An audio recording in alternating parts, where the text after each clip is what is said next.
I'm Luca Giliberti, contributing writer at Gold Derby, joined today by Phumi Morare, the writer-director of the live-action short film When the Sun Sets, or La Cucciolilanga.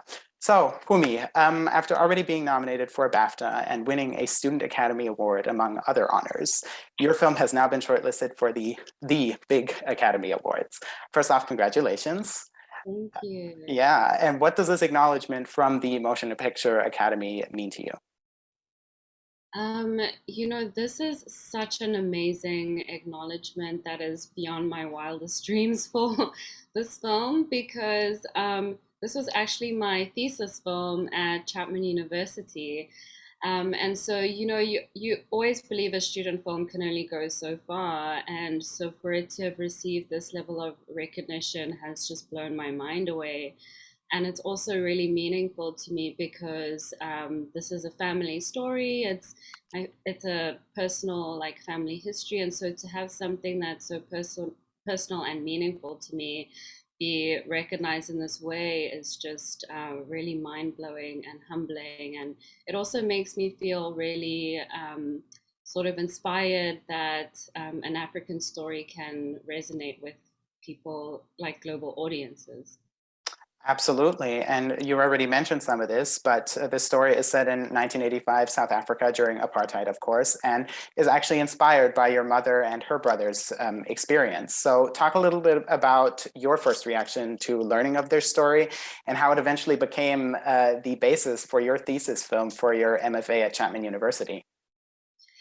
So, the way I learned about this story was I was sitting in the kitchen with my mom one day and I was telling her about these stories my grandmother had been teaching me about how she grew up in the past and what apartheid had been like for her.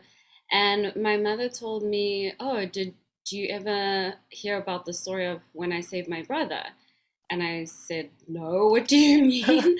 Um, and she said, she told me this crazy story of how she saw him getting put into this police van and having this feeling that if she doesn't do anything, she might never see him again. And so she had to find a way to save him. And when I found that out, I thought that was incredibly scary, first of all, because anything could have happened to my mother, anything could have happened to my uncle, her brother. And so it's something that really haunted me for a few years.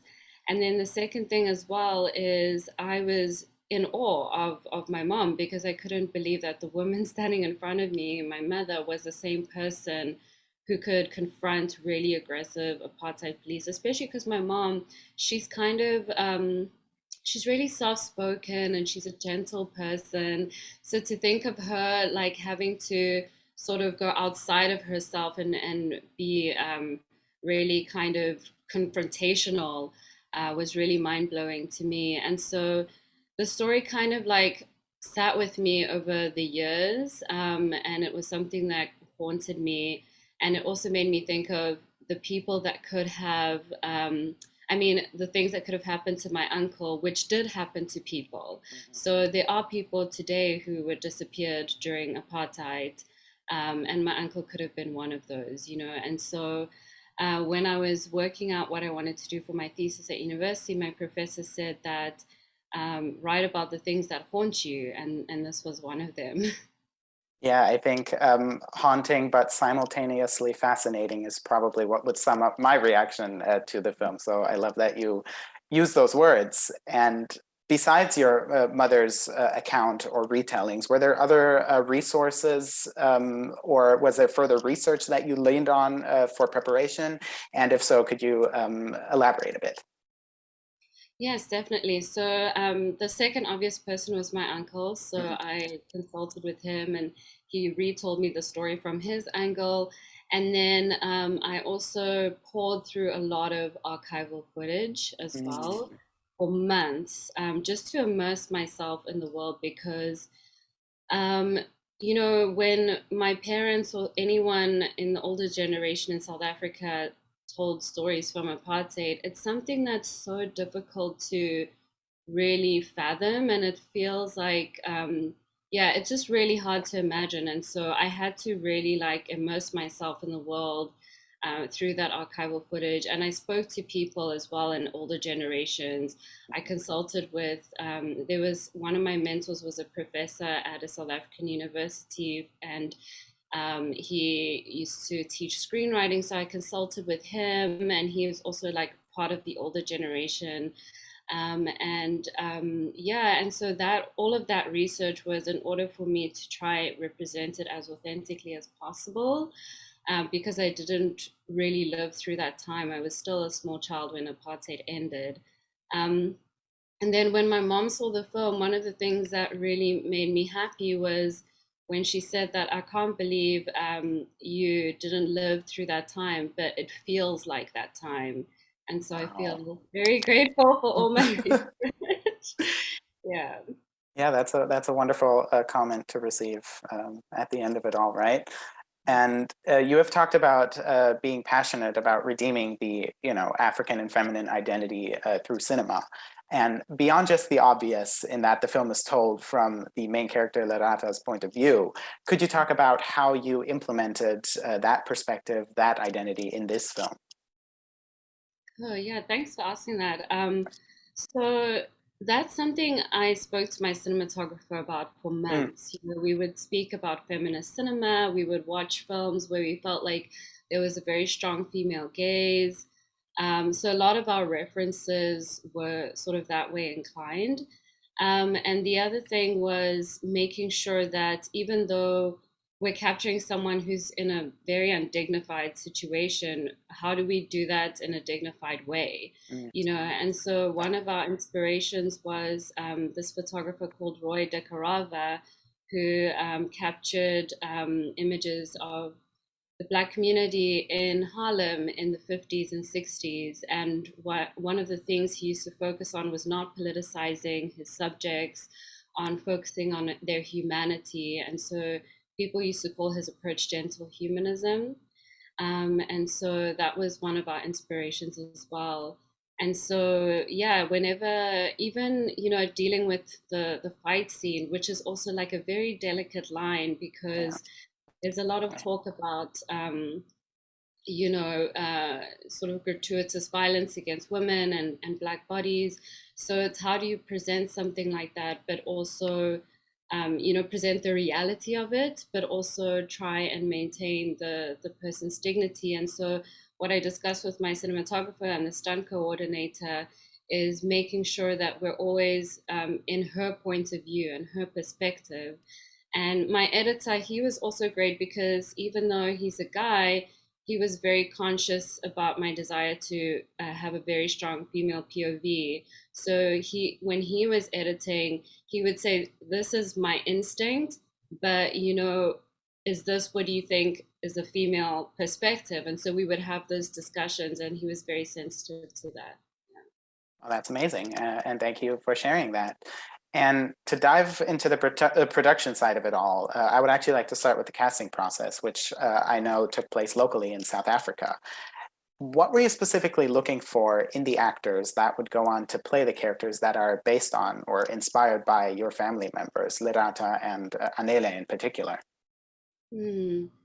I think the first thing was to separate the idea that I'm looking for somebody who's my mom or my Mm, uncle. hmm. Yeah, I needed to step away from that because what I wanted the film and the story to also have its own life, and for the characters to have their own personality, and for the actresses to feel the freedom to bring themselves as well, and not try to be my mom.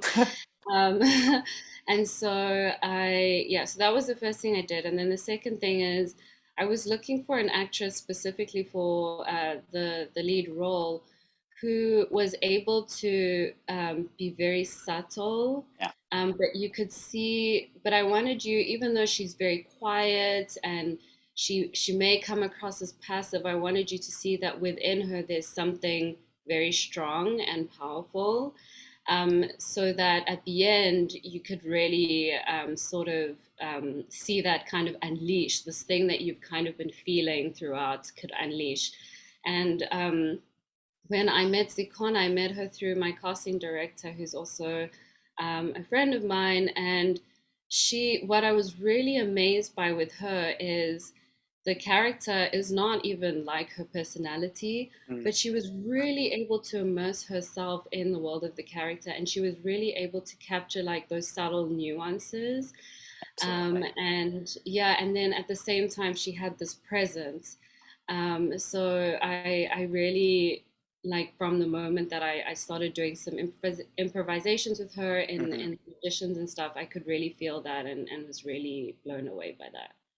Oh, absolutely. And so much, the film really relies on, or much of the film really relies on not just her performance altogether, but specifically her face, as you talked about, all the subtleties and nuances, which I thought were so fascinating. And you already talked about your work with your cinematographer a bit, and you've really shown a spotlight on your cinematographer and your sound department, which had to do most of its work in the midst of this wonderful pandemic. Yeah. And could you talk about what was important to you and your colleagues when it came to creating the overall look and sound of this film, which I found to be very discernible aspects of it? Oh, thank you. So one of the main things we wanted from the look of the film was we wanted it to feel like um, so one of our inspirations, for example, was Ida, which is like the film behind Yeah, me. yeah, I saw. Was Yeah, nice. yeah. So one of our inspirations was Ida because although it's set in a political context, it is very much an intimate family story. So that's what we wanted to come across from the film, firstly. And then secondly, we wanted it to feel like it was set in the past. So the look was also like this vintage look, and the cinematographer used, I think it was a Cook lens that gives that vintage kind of feeling. And then we also wanted it to feel like a muted world. So the colors that we used as well were for that. And then with the sound design, um, my sound designer was really amazing because she actually couldn't be in South Africa on the ground. So she gave me all of these tools to record ambience whenever I was doing location scouts so that she could sort of for herself as she's creating the soundscape, she could like understand this is what, South Africa sounds like. So as I was on location scouts, I just hit record and send it to her. And then she also did a lot of research as well to create the soundscape. And she's amazing because our school actually shut down because of the pandemic. And Yeah. so she didn't have a mixed suite that she could work in. So she worked completely from home. She didn't have a stage to do Foley. So she did Foley like in her closet. Oh Like, God. I was so impressed with the way that she was able to create such amazing work under those really difficult circumstances. And, even she was nominated for an MPSC Golden Reel Award as well. So, yeah, I think she just did phenomenal work. She absolutely did. And before we talk about the ending of the film, which I want to get into in a second, I do briefly want to touch on the fact that, as mentioned, it was shot on location in South Africa in, I believe, 7.5 days. Yeah. What was that experience like? Yeah, that was very, very fascinating to me, and quite different to shooting in LA, where like for example, getting permission to shoot in a certain location, there's very like, clearly defined protocols for that. But in the location we shot in South Africa, which is Soweto, Hmm. there were some communities where it's not enough just to get a permit to shoot there. You have to go and speak to the community leader and get their buy-in and make them feel comfortable. And one of the fascinating experiences I had was one of the communities had kind of appointed this leader almost in a kind of chief type of role, and they even referred to him as the chief. And the way he met with us was he said, "Let's go have a conversation under that tree." And that's actually something that happens like in rural communities and also Mm. used to happen in the past and in Zulu cultures, having these like important meetings under a tree.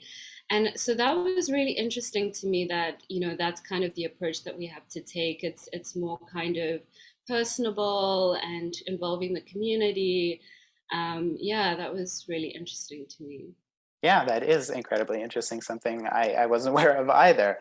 And as I said, I do want to talk briefly about the ending, and I'm going to try not to spoil too much. So I'm just going to ask what went into the decision to have it end on the image of them walking down the stairs and having the titular song play over this scene. Yeah, so I wanted to end on a feeling of hope. So, despite their circumstances, feeling like um, they have sort of transcended in a way or overcome in a way.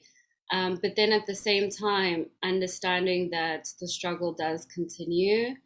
And so when they leave and we see the community they come from, knowing that this isn't just their story, but the story of so many people around them, and that their story isn't necessarily over because these things will continue, but then also that there's hope, you Yeah.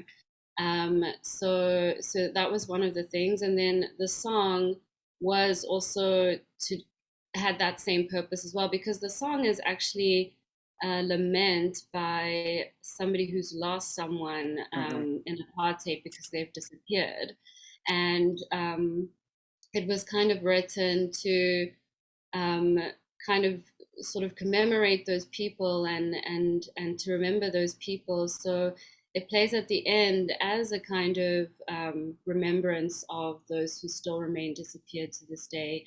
And it was a way for me to also process what my mom and uncle went through and could have gone through, because my mom could have been the person in that song, singing over her lost brother. So yeah, but then there is also something about the song that is very intimate, that reminds you that this is like a very personal story as well in the context of this bigger picture. Yeah. Absolutely. And as a viewer, I think I really felt that at the end. So I love that you explained it. And yeah, on a final note, I know that you have a lot of upcoming projects. Could you briefly let viewers know what you're currently working on and what you'll be working on in the near future?